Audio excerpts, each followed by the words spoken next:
टंकी साला अब कुछ कर दिखलाएंगे।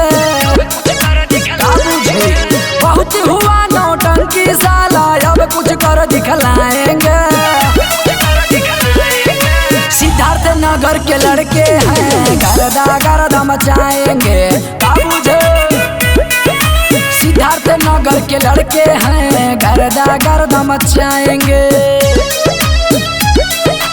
आन बान शान है सिद्धार्थ नगर जान है काबूजी। अरे आन बान शान है सिद्धार्थ नगर जान है। हमका अपना माटी पे बहुत गुमान है काबूजी। जहाँ हम जाएंगे जलवा दिखाएंगे। आए हैं नौगढ़ से सब जान जाएंगे समझे। गाँव जवारा गली गली सबके दिल में बस जाएंगे।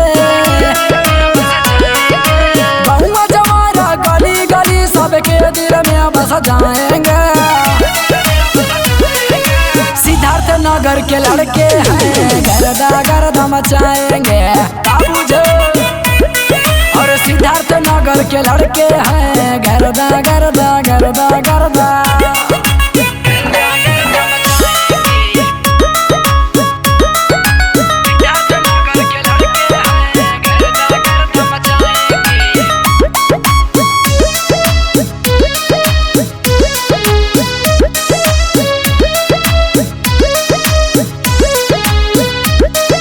मारा है मारी लेकिन दोस्ती बड़ी प्यारी है काबूजी।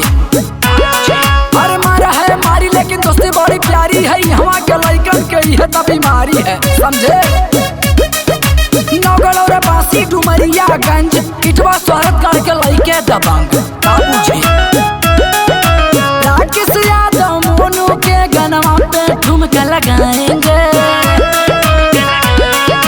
राकेश यादव मोनू के गनवा पे ठुमका लगाएंगे। सिद्धार्थ नगर के लड़के हैं गर्दा गर्दा मचाएंगे काबूजी। और सिद्धार्थ नगर के लड़के हैं गर्दा गर्दा गर्दा गर्दा।